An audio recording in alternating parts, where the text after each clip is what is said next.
Okay, we're gonna go over here for a while and get this going here. Oh, Yes. okay, so I'll go back, Yes. and that's gonna be loud. So don't go. Oh my God, Daddy! It was so loud. It just hurt my pee. Okay. Okay, you ready? Mm-hmm. And welcome back to another podcast with Ghost Stories Told from the South.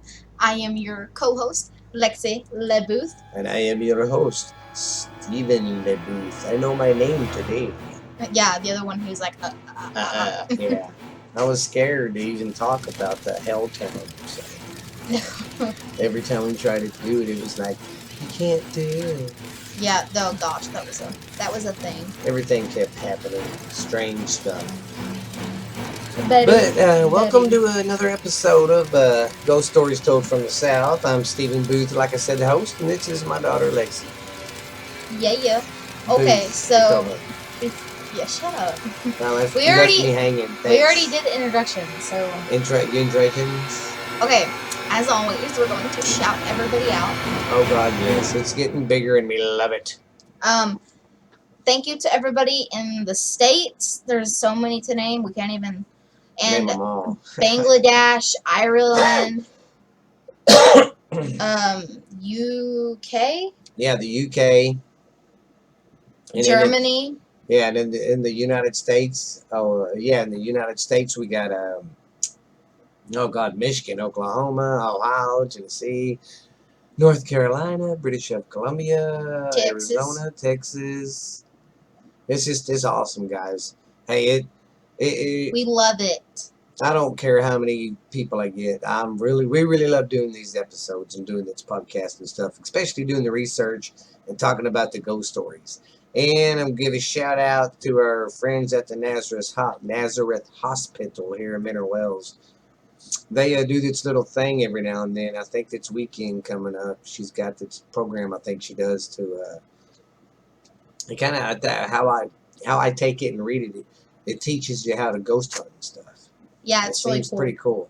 I ain't done it yet. I should. I'm wrapped up in this. But you should go check it out if you got time. But shout out to everybody else who gives us some lovey-dovey. Yes, we really, really love it. And as always, we are on Spotify, Apple Podcasts, Google Play, and I think Google Podcasts, Stitcher. What else? Yes. Is that it? I think that's it. And I'm working on iHeart. Yeah, I'm going to get iHeart this weekend. And in time, we're going to start having a lot of our good stuff on Patreon soon. Yeah. We're going to start using that more and more. But we're still going to upload we're on still like going to Spotify. upload and have stuff on Spotify. We're not going to leave, in iHeart and all that. So we'll still have all that, but we're just going to stick some of the goodies for the Patreon fans. Yeah. And maybe two coming. There might be some stickers coming, but we're not for sure. Yeah, we're trying out that and stuff. But also check out our Instagram and our Twitter at South Texas Ghost TX, not whole Texas, just abbreviated TX. And our email is ghost stories told from the south at goodoldgmail.com. Really? Oh my. Okay, I'm fucking. It was not doing this earlier. It was not stopping recording or anything. What? Because you clicked off or something. No fucking. Now you gotta go back. I'll just leave it like that and not fucking. Because we know it's working because it's right there. But it did say it was recording, right? Yes. God. I hate you. At good old Gmail. Okay, so. gmail.com. Ready? .com.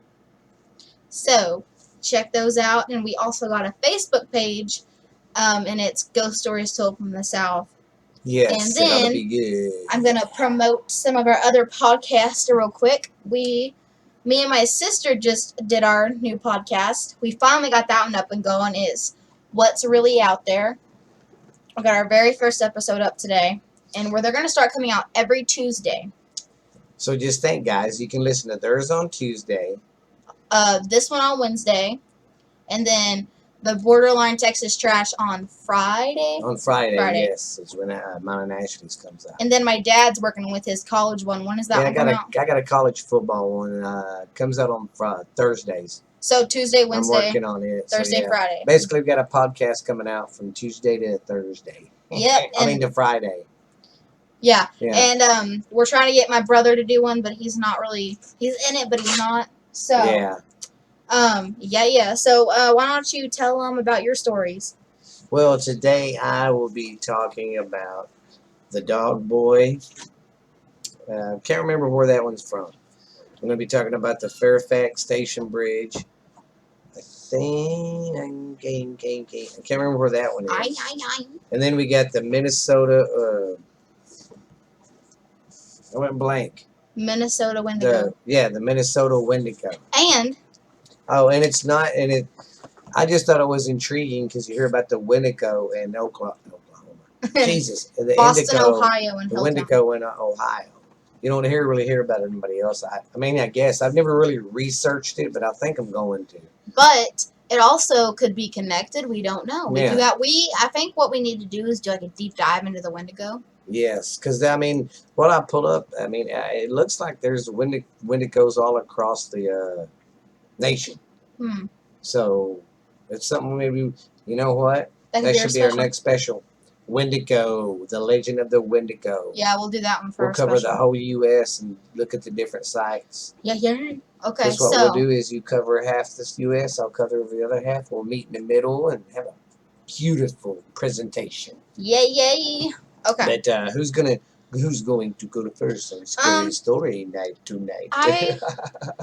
I will start first. I'm going to cover the Wash. Ooh. The Wash Mansion. The Wash Mansion. Yeah, you can look that up. Oh, you went here. I'm not going in order of how they're written. Oh, okay, because I seen the first one and I was like, ooh. Oh, yeah, no. I'm not going in order. I'm trying to save that first one for the last one. That's a good idea. Make them wait for it. Especially how that first one plays out. So. God, sorry, guys. Headbutt the microphone, why don't you? Well, I was looking, never mind. Okay, so he's like I said, last podcast, he's going to have the computer set up to the side. So he's going to be looking at that nonchalantly. So. Yeah, it keeps me busy so I don't touch the stuff and mess stuff up. And plus, some of this cool stuff is really cool to look at. And this episode, guys, we are video recording it, so that's something else we're going to be doing. We're going to be videoing these and putting them on Patreon. So y'all can come over there and see us and tell us how spooky we look. Hey, we should do that for the Halloween special. We'll dress up like something for Halloween and videotape it. We'll make a video of it. But yeah, guys, we're getting more involved in it, getting more stuff out there for you guys and girls to watch and learn. I mean, watch and listen and stuff for so. But anyways, let Lexi do her story here. Okay, I'm going to be doing the Wash Mansion. The Wash Mansion, and it's in Portland, Oregon. Okay, so the mansion construction, like the blueprint for it, started in the early 1900s. The construction began in 1912. So the blueprints and everything took 12 years itself. Which I was like, dang, can no one decide on what to do? So, okay. The people who built it and stuff like that, I guess, or whoever it was built for, they moved in when it was done. I don't mean to interrupt you, but did you say Portland? Portland, Oregon, all right. Yeah. They moved in 1914. Okay, that's what I found was crazy, too. It took them 12 years to plan this thing out and only 2 years to build. Dude, what? So it took them 12 years to build it? To plan it out and figure out what they wanted to do, but only 2 years to actually build it. What they do? Work on it 2 or 3 times a year? I really don't. Let's go look at the blueprints. I really don't know.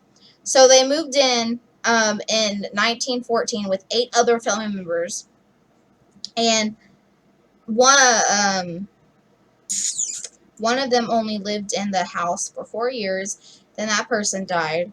Well, the rest of the family lived there until 1950, and then they sold the house and moved out in 1958. Well, it sat empty for 4 years, And then it got hurricane damage in 1962, and the public raised $225,000 for the house, like to fix it. That's pretty big. That's a Oh, house. That looks like a damn hotel. I know that is big. That is huge. That's a huge man. You thick house. I was thinking the same thing. And then in 1965, it opened as a museum for the public. So since A museum. So since 1965, it's been a museum. Now, the ghosty stuff that they heard once they moved in, and kind of the museum experiences. They see and they hear strange noises, and they also smell weird stuff. Yeah. The wife of the house died at 68, and the husband was 80. The windows, the shutters, they open and close on their own. They hear heavy footsteps. God, And look at the inside. Oh, dang! Yeah. The portrait of her husband hangs around the house. And then you can see the apparitions of the couple and the groundkeeper. So it's always the groundkeeper. Man, looking at the house, how big it is and all that, I bet you it's got a lot of history with it. And I only got from like the 1900s. And it really didn't go through many owners, did it? No. Nope. Went to 2 or 3 at maximum. That's cool. And then they passed away in it too, so. Yeah, the husband died first, and then the wife died later. So, yeah, that's huge. Yeah. That's a big place there. Yeah, see? Okay. It's your turn. Yeah, I mean, man, that was quick. Yeah, well, I have like 4 short stories. So. Oh, it's a short story day. Yeah. Yeah. Well, after this, I'm going to have to do some more research and find some more ghost stories for the kiddos. Sure, Mars. Sure, Topper. Okay, well, I'm going to talk about Dogboy. Dogboy, like the wolf boy? No, this is like a dog. No. Okay. And they never Wait, before you start, sorry to interrupt. Have you heard of the urban legend, the humans can lick too? Humans can lick? 2? Okay. I haven't heard of humans lick 1. No, like humans can lick 2. Not like the number 2, like 2. Like also. Oh. Is it? Never mind. Since you don't know the urban legend, yeah, you won't I'm know like, this. no, I ain't heard about the licking person people. Never mind. He doesn't know that one. Yeah, well, y'all can email me and tell me the story. I've never heard of the, I was going to make a point there, but you don't know what I mean, so let's not even attempt to. But they didn't really tell why they called him Dogboy. I don't know. But anyways, in 1954, Gerald Floyd Betts was born in the Betts house, named after the family. Those who knew the boy said he would catch dogs and cats and keep them in his home and torture them, then eventually kill them. That's how a serial killer is made. But he would torture them until they died. But he was known for treating his parents very badly.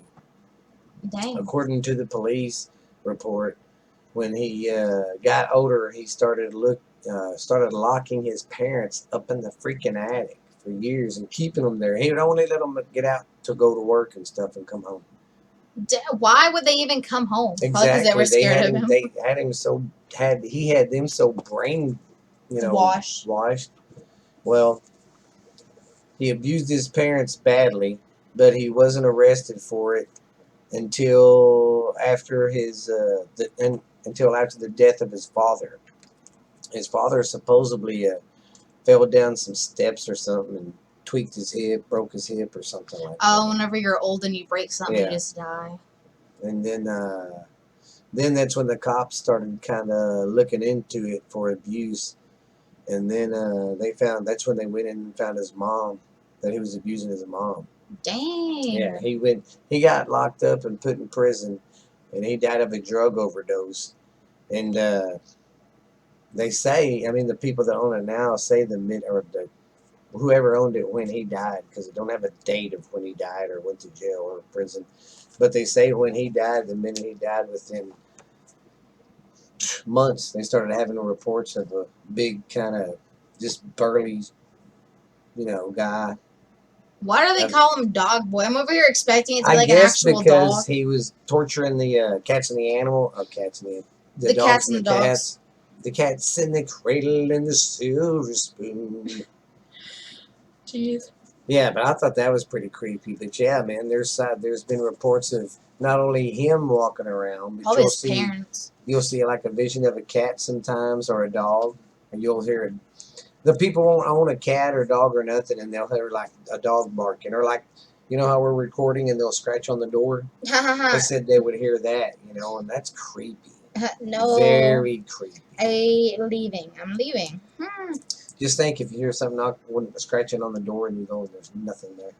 Yeah, no. And see, I would love to live in a big old house, like these older houses, but they're so creepy. There's so much history. And then when you walk on them, it's like like the old man. It's just the kids can't sneak out when they're older if you live yeah. there. Here they can. Man, they know the dogs will wake up. And too, me and Lexi found out about a couple places here in Mineral Wells we didn't even know about. Oh yeah, so we're gonna research those. Yeah, too. She'll have them coming up for you, or I will, or somebody will. And probably Lexi, because she likes to do the deep digging on that. I mean, I do too. He doesn't do places. Ow! Don't poke me. It was a pencil. Yeah, I'll poke you. I'll poke you. Okay. So that was a really short story, but it was a good one. But the one after that isn't too short. It's not too short. Get it? The rapper. Okay, so you can look this one up too if you feel like it. This is the scary story. This is the McRaven tour home. The McRib home. McRaven tour home. So this is in Mississippi, the tongue twister state. I love how I called it the tongue twister state. Tongue twister state. Huh. Tour home. Yeah. Tour. Tour. Okay. So, this place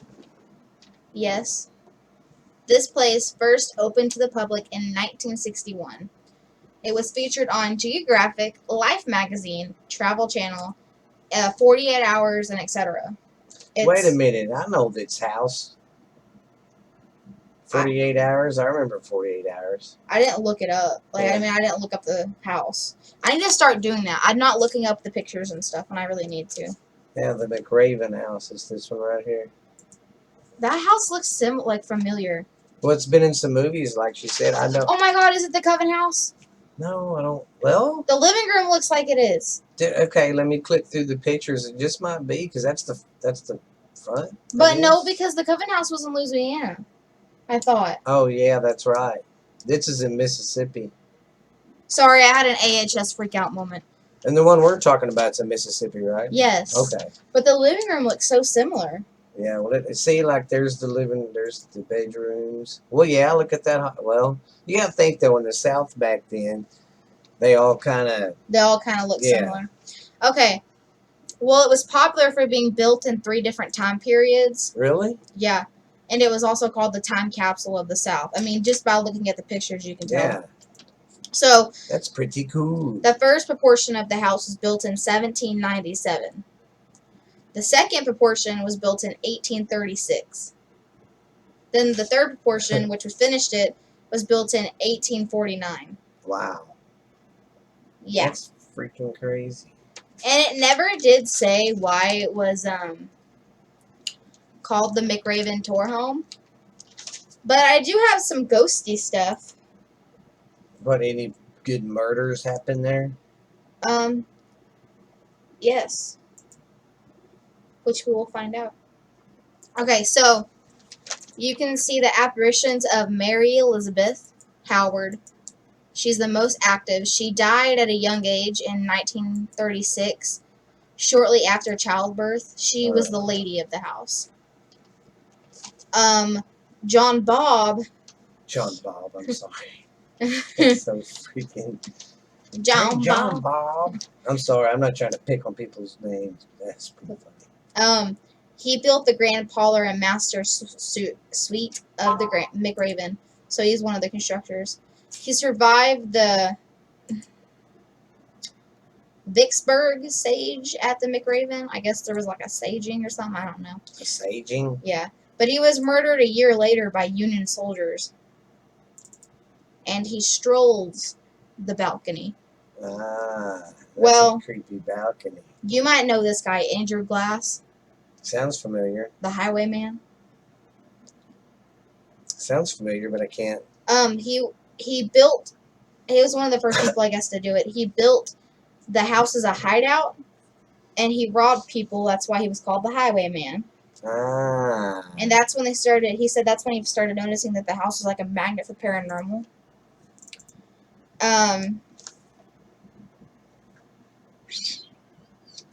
There was like this sage of something at the McRaven, and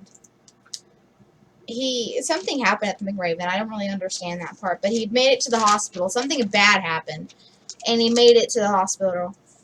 That made him go to the hospital. He made it to the hospital to hide too, I guess. Well, the one of the owners was pushed onto the ground from like high up by a ghost. The same owner was chased around the house by a ghost.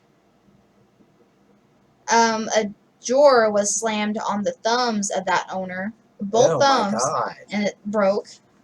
Jeez. And then after that, he was like, "Forget it, I'm moving." Yeah, I'd be the same way. I don't blame him. Doors slam, lights turn on and off, the alarm clocks go off in the middle of the night, and then you see the sightings of former residents. That's weird, man. The site is obvious. I almost said obviously. Apparently, trying to be a smart aleck, huh? Apparently, it's an important role in the Civil War. Yeah. And then there's a graveyard under it or something by it. By the house? By it or under it for many unknown soldiers. Yeah. And there's a teenager girl spirit that no one knows how she died or why she's there. Well, you gotta think though. There's probably a lot of spirits, especially people that died in the Civil War in the South. There's so many different places. Yeah. Ugh. That's so weird that it looks just like the Coven House. Not just like it, but the living room. I was flipping out, and I was like, wait a minute. That was Louisiana. Yeah, but then I was like, yeah, sorry. Okay, what's your story, my friend? Okay. Man, we got a bunch of shorties today, guys. I don't think we're going to make a full hour. I have a long one. That's okay. I have one long one. Okay, this is the Fairfax Station Bridge. In the hills of Clifton, Virginia, there's a little old railroad overpass called the Bunnyman Bridge. The Bunnyman Bridge? Yeah, we're gonna go there and buy some bunnies one day. Hippity hoppity hippity It's a creepy legend that goes like this. A group of convicts, I don't know how they kept saying convicts. A group of patients from a nearby asylum was taking them to another asylum anyways, there's an asylum in the area transporting these patients to another asylum somewhere else. And on the way there, they had a bad crash right there at the railroad. I guess they crashed into it. Because here, I'll show you the picture real quick. Oh, that's great. Yeah, it is. It's like a little... That's It's like a little tunnel. I mean, it's not that big at all.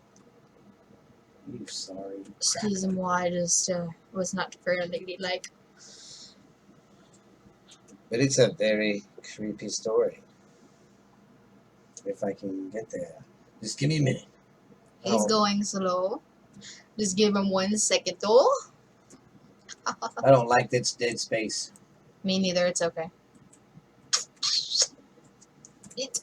Okay, here we go. Yeah, look. That's it right here. Ew, I don't like that. It's creepy as. That's it. Ew. Baby. Yeah. There's been so many tunnels like that, like in Yeah. movies. And the railroad's right up here. See, look, here's all the different angles of it. Nope, I'm okay. Yeah. See, there's the railroad up there. It's just a little bitty over there. But supposedly they ran into that tunnel and crashed. Well, they crashed and the patients got out. Well, while most of the patients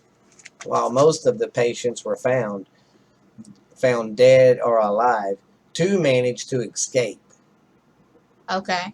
And not long after the crash, one of the patients was hanging from the overpass with the letter attached to him signed the Bunny Man. Oh, heck no. Yeah. They keep looking for the second patient. There was a large number of rabbits half eaten and hanging from trees, nearby. Whenever they found that guy? No, when they went looking for the guy. Oh. Then they found him.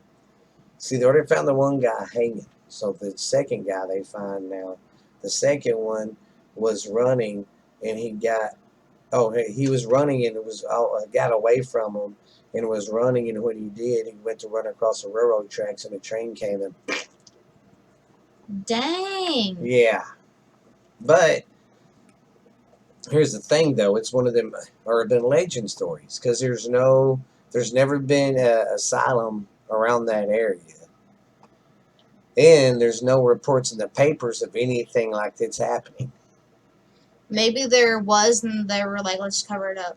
But listen to this, though. In the 1970s, there was reports of a man in a bunny suit attacking people. When the police started investigating it, they found nothing. One of the incidences was there was a couple, and they was, at the local makeout point or whatever, and I guess it was around there. And there's this old man that said in a bunny suit that was like, get off my property, or something like that, and through an accident, really came and hit the windshield.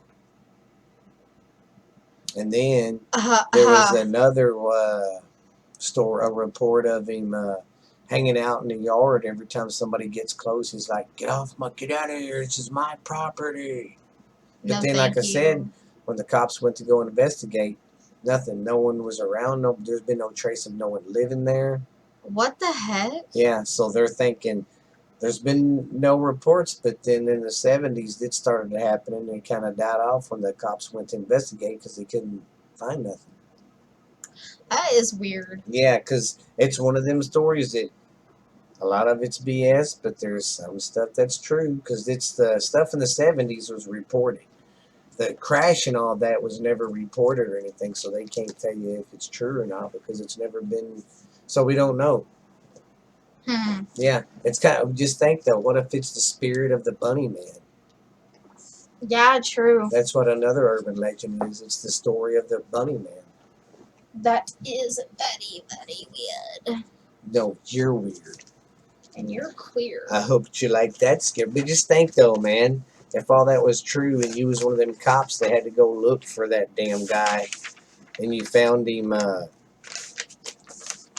hung up and it said the Bunny Man, and then you went to look for the second guy and then there was freaking half-eaten rabbits hanging around everywhere. I'm very interested in the paranormal and seeing stuff like that, but not enough to get myself killed or possessed. I don't know what I would really have to see to make me go ooh, but I get scared easy too. I'm very jumpy, so.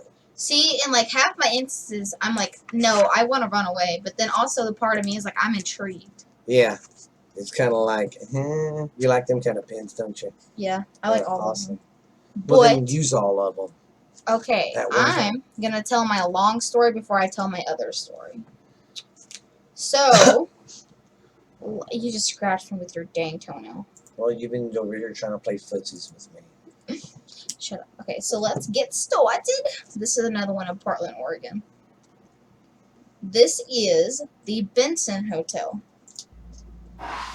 So if you want to look it up, you can. Benson.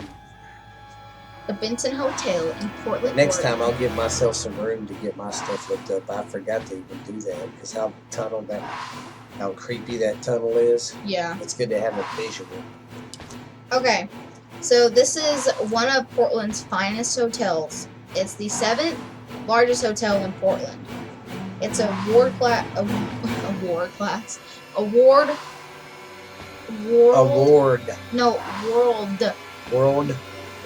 class hotel, and it has historic landmarks. There's 287 rooms, and there's drinking fountains bought in the city, and there's also $10,000 donated at one point for the thingy. Dang. Oh, dang. Look at that sucker. Wow.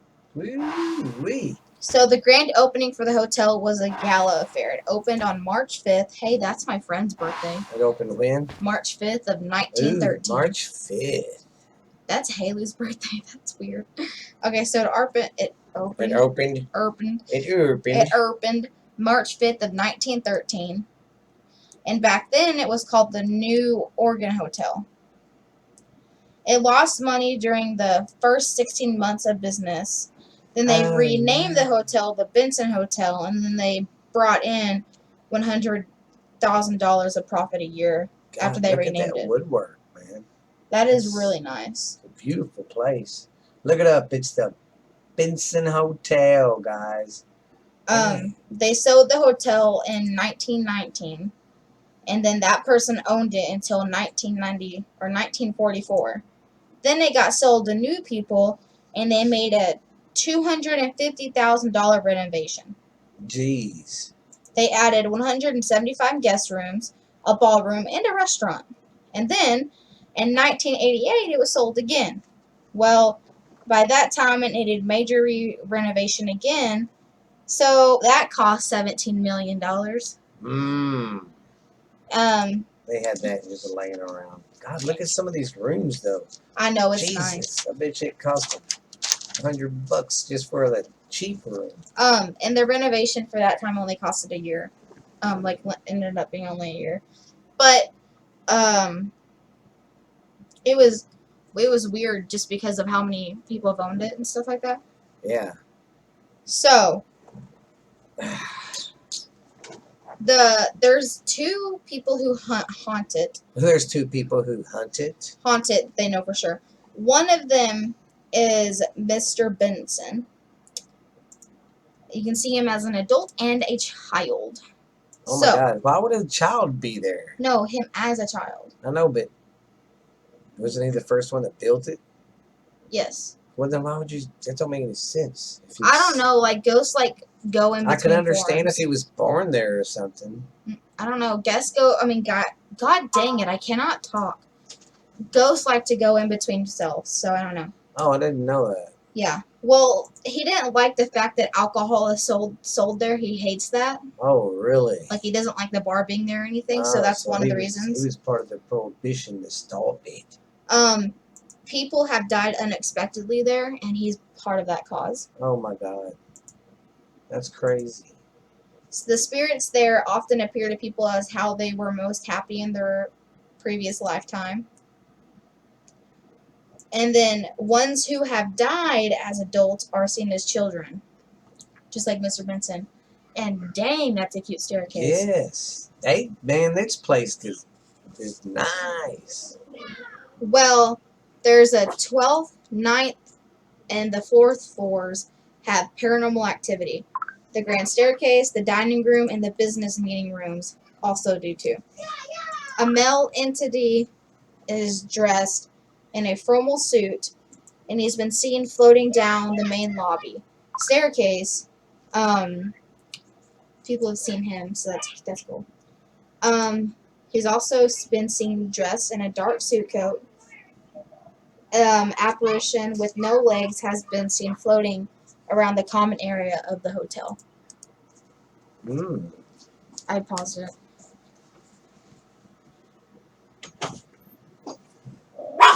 Hey, I told you we were doing a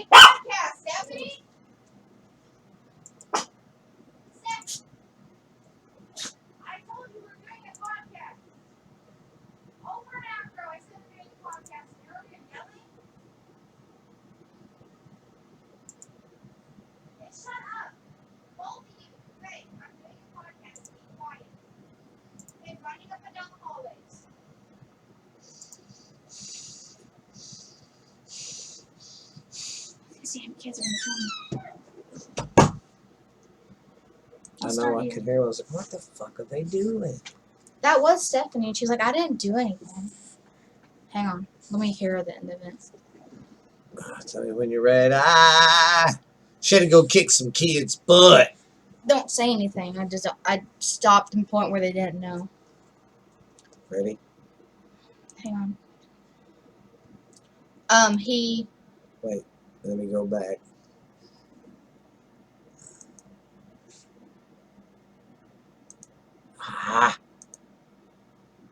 Right there, right? Let me go back a little further to make sure. Let me hear it one more time to see, and then I'll go back. Okay, now I'll record it. Common area of the hotel. I know where I'm at. Ready? He knocks over the drinks, like, off the bar and stuff. Like, if there's one sitting out, he'll knock it over. People describe him as being spiteful. I Because wonder if he's like, that's him. oh, There's a statue in the middle of this place. probably is him. One reason probably why he's like the way he is. You can also see a person, which could be him, dressed in casual clothes as a lumberjack. Dang! Man, this place was, man, they did not spare any money doing any kind of reservation. The last reservation cost $17 million. Now I know why. And I like how they keep it old looking. I know. So, okay, yeah. He is either seen in, those clothes we already talked about, or casual clothes of a lumberjack. He also walks around the dining room. He has fooled employee. He has fooled an employee who was setting up for a banquet. She thought he was real. He walked into the wine cellar and didn't come out. Oh my God. Which that place where the wine cellar used to be, it used to be a barber shop. Oh. So. Why would they get rid of the barber shop? And then he also hangs out in one of the business meeting rooms in the downstairs area. God. Well, and this is cool too.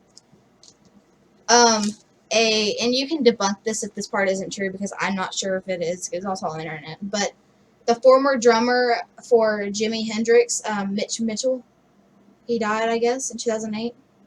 I know he died. I didn't know when. Oh, yeah. So he did die. Yeah, he died at that hotel. Oh, God. Was his spirit there? Yeah, he haunts it, too. Really?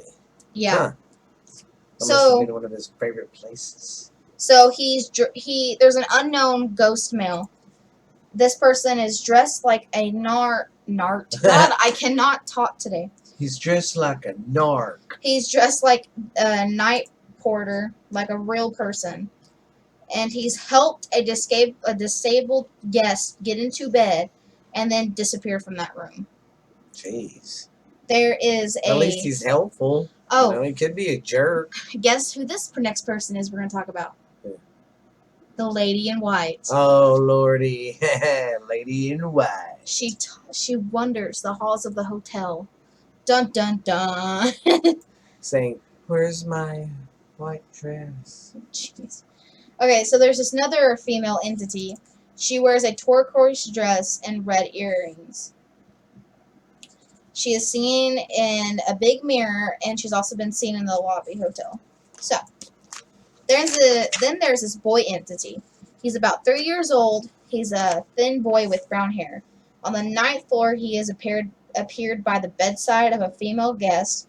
She reached out to pull him towards her because she thought that it was her kid, and she felt the warm, like his actual body. Oh gosh, she felt the body heat. That's creepy as pookie. Well, then he got in her face and made a silly and scary face, then sat at the end of the bed happy with the smiling face and just vanished. That's happened twice to that same girl. Oh my God. So, well, no one has quit yet, no one has left early yet, or no one has checked out yet because of it. Well, they need to get out of there while you can. And the ghosts have been seen by both staff and guests, and some paranormal people have gone there and investigated. Maybe we should just start doing that. I'll start planning trips once a year, and we'll plan to go spend a week at a place. And do like a podcast. For every day or two. Yeah. Okay. Instead of going to Disney World or somewhere fun, we'll be going to haunted places. Well, forget Disney World. You know how expensive that place Oh is? God, yeah, I know. My story's about the Wendigo. Now this one is about the Minnesota Wendigo. Wendigo. But now this one's gonna be kind of short because they was focusing more, and I didn't know that, so I'm gonna go ahead and say it now. The Wendigo name actually comes from a mental problem. That's where it gets its name from. I'm gonna start calling Stephanie Jackson Basically, the the Wendigo. Wendigo, they call it Wendigo syndrome or something like that. It's basically something they get up north. It's kind of like cabin fever. Mm, You get stuck out there in the woods or something for a while, and you start going crazy after a while, and you turn on your mate to eat them, basically. But your survival actually like mammal instincts kick in. Yeah. You know, guys, you know what I'm trying to Yeah. say. And anyways, but the creature, the first reports of the creature was in the Indian days, and I can't. There's like 5 different tribes, and they had, you know, in every one of their descriptions, there was some that were different, but the main thing in all of them that that the creature was big and muscular and had horns, like a deer. And in some stories, he looked starved, like skinny. Some stories he was big, looked like he'd been eaten. But that's another thing too. One of the legends is that he eats the flesh. That's what keeps him going, is eating the human flesh. See, in Helltown, it's the complete opposite. Like, he's all muscular, and he doesn't eat the flesh. He just eats the bones. That's what I thought was weird. But yeah, I think our next special, because that was it about the Wendigo. Of course, there's been sightings all over Minnesota about the Wendigo. So, and it's been, it's an urban legend from the Indian days, and there was like 5 tribes. But like I said, every one of them was different. There wasn't one exactly like the other, but in every story, the description of the antlers and him being kind of like a man half beast. So that part is true in every story. Yeah, it's very definite. But like I didn't tell Alexi anything about the flesh eating stuff because I wanted to surprise her. But she's right. In the Ohio Wendigo, he don't eat the flesh. He eats what's inside, supposedly. It leaves you deflated. Yeah, and in this one, he eats the flesh. So it's just we're gonna dig into it. That's gonna be our hour special because I think we should do that because just in Minnesota, how many different stories there was and how that one thing was the same in them. I wonder how many. Well, and how different it was just from that and then Ohio. Like, yeah, and that's not too far away. No. I mean, it's far away. But it's not like another country or something. But I think we're going to do that. But sorry that one was short, but they talked more about, like I said, the disease of the Wendigo and where he got his name. And then they talked more about the Indians and what they described and what they thought he looked like, or what he looked like to them when they seen it. But it's crazy, though, how back then there was no way to communicate from Minnesota to Ohio unless you got on a horse and drove to the other state and said, hey, so how would these 2 Indian tribes from a whole different part of the United States call the creature the same thing? Yeah. That's what blows my mind. Yeah, that's them 2 tribes, because in Ohio, the Indians thought the land was cursed, remember? Yeah, the Indians and the settlers, both of them did. Yeah, the Indians were like, we're not going to settle here. But the settlers were stupid. They're like, yeah, we're going to. We refuse to believe. Yeah. But it just blows my mind, and that's what I was thinking about while I was doing the research on it, is how, there's no way they could get together and be like, hey, we seen a Wendigo too. Did you see a Wendigo? We seen, I love how you're calling it a Wendigo and Wendigo.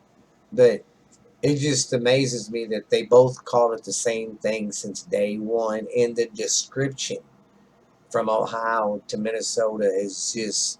Oh, no, I know. Pretty much, like I said, in the Ohio stories and the Minnesota stories that all said he had antlers and was muscular and half man, half beast. Yeah. So I'm interesting. It's kind of like the Bigfoot stuff. There's been reports of it. You know, the Indians Yeah. have reported it, and you know, they couldn't get together back then and go, well, we call that thing a Sasquatch or a Bigfoot. Yeah, that's I don't So know. that's what makes me believe there's some real to it. So, well, that's going to be our special though, the Wendigo. Wendigo. Okay. This is going to be our final story of today. Oh. I'm going to be talking about the Amyityvillie Horror House. Ooh, I was waiting on this. I So, will say this: when I was a kid, that movie came out. I was probably your brother's age. It scared the freaking pee out of me, man. well, okay, I was God, that movie debating scared putting me. this one on here or mine and Stephanie's because there is some conspiracy on stuff to it, but there's also some ghost stuff to it. So I was like, you know what? I can always do it on I both. did hear some of the conspiracy stuff, and that's pretty crazy because one of them is they thought it was a mob hit. Oh, I didn't hear about that Yeah, one. they say the dad was involved with the mob a little, not a whole lot, but a little. Wow. Okay. That's one of the theories. I didn't know about that. Then the other one that I've always heard is that the guy that did it was like the devil made me do it. Yeah, yeah, but we'll get into that. But I'll So, let her tell the story because she whooped it up. yes. Okay. So, Sorry, I'll quit. I didn't get no, on my page. you're good. So, on November 13 of 1974, there was a mass murder in this house. Ooh, 2 years before I was born. Dude, I just realized that. Okay. So, this guy, Ronald DeFeo Jr., or Ronnie, he took a .35 Marlin rifle. Oh yeah. And he murdered his entire family while they were asleep. He killed his 4 siblings and both his parents. Well, 13 months later, the Lutz family moved in. They bought it for $180,000, and they weren't even there a month. They were only there 28 days. So yeah, that's right. All that stuff in the movie supposedly happened within that 28 days. A 28-day nightmare, yeah. Yeah. So this is kind of the history of what happened after the Lutz family moved in. Oh, so the Step family had history dabbling in occult. That's probably the mafia theory. What? It said stepfather had history dabbling in occult. Okay, Lexi, cult is totally different from the mob. No, oh, not a cult, a cult, like with an O. Look how it's. I know, but there's no occult even with the mob. No, I know, but I don't. I was trying to explain. Never mind. Okay, so the stepfather said to wake up at 3:15 every morning. That's the same time the murder happened. He and the rest of the family claimed to smell strange odors. Green ooze would apparently come out of the walls and the keyholes, cold spots in certain areas. A priest apparently came to the house to bless it and heard a voice to tell him to get out. The garage door opens and closes. There's a ghost knocking down the knives in the kitchen. A pig-like creature stares down the stepdad and the son from the window. It's just taken from the house. That's an actual. Ew. Yeah, it's one of the boys. God, ew. That's The like wife. Jackson. Yeah, I know, right? Uh-huh. The wife was found levitating off her bed, and he found the sons doing the same thing. Well, the police had them do a lie detector test. They all passed it. The skeptics believed that they had the movie made to help them out of the money issues because all their money was tied up in this house. Well, yeah. Just remember, guys, if you're looking for a house or an apartment, I know you're down on your luck. And if they go, man, you can't beat this. It's a blah, blah, blah, a certain amount. Ask them what happened to the house. Yeah, ask them why is it so cheap and what happened. And if they won't tell you, don't move in. So their lawyer said that they came up with it over a bottle of wine. The son, Daniel, lives in New York and claims the house ruined his life and has nightmares to this day. The murderer, Ronald or Ronnie, he's still alive, or he was at the time. He's 46 now. He probably still is alive. Or unless he, died of something in the prison. He is serving 6 25-year sentences, so basically he'll be there until he's dead. Yeah, he ain't getting out anytime soon. He claimed voices told him to do it, and he claims that until he dies. But he also has changed his story multiple times. And then at one point he blamed it on a gangster. So I was like, okay. Yeah, look at that. See that? The house was sold in 2017 for $605,000 to a new owner. 605. Yeah. Oh my God. Way more up since last. Yeah, when they bought it, because they only bought it for 180. Yeah, and then now it's 605,000. God, doogity doo. I wonder if that's because of the history. Probably. I mean, in the location probably too. Yeah, it's I forgot to say it's in Amyityvillie, New York. Yeah, so I wonder how much of it's the story too that helps it. Look, there's the boathouse in the garage. Oh wow. It's all nice and neat now. Man, that's still creepy. There's been 4 families that have moved in and out since the murders. And well, no, I'm not gonna say that. Well, yeah, I am. Okay, so whenever the police came and found the families that Ronnie killed or whatever, they were all found face down, but he murdered them while they were sleeping. And the cops said that it looked like they were being held from down below, not above. And no one heard the gunshots. See, and that's what I always thought was weird. Wherever he started killing, whether it was his little brothers or his mom and dad, somebody would have heard that gun go off in that house and be woke up because he went there and killed his mom and dad, killed his brothers and sisters. And one of them would have woken up. Yeah, that's what I don't understand. Or ran and called for help. Yeah. But the cops didn't think about that. They were like, I mean, honestly, though, you have to look at the in the cop situation, you have to look at all the evidence instead of the what ifs. So, but I mean, this is one of those stories where you're like, oh, I don't know if that's true or what's true or what's not. You know what I mean? But the murders did happen. So I don't know. There's Ronnie. Yeah, but say that's the guy. Ronnie DeFeo.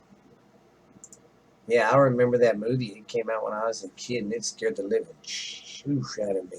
Jeez. Well, even the remake is pretty scary. Oh, God, the remake, they did really good on it, because I'm not much on the remakes, but they did a real good job. Yeah, they did. But it's okay. Let's sign off, and let's say goodbye to our people. All right there, ladies and gents, and big old peconis. Well, I hope y'all had fun today listening to our stories. Sorry about that dead space. I'll start having this when I do my stories. I'll flip up and look at stuff too, so that way, because I forgot about that tunnel, But that'd be creepy going up in a tunnel like that, seeing us dead there. But as always, I want you guys to send us an email if you feel free to. Yes, indeed, guys. And then check out our Instagram and our Spotify and our brand new Facebook page. Yes. And make sure to check out our other places where you can listen. Don't forget about mine and Stephanie's podcast of what's really out there.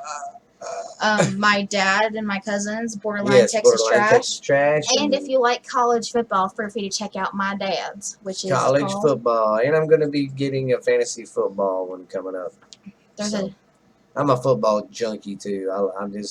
I just like podcasting. I want to do as many as I can.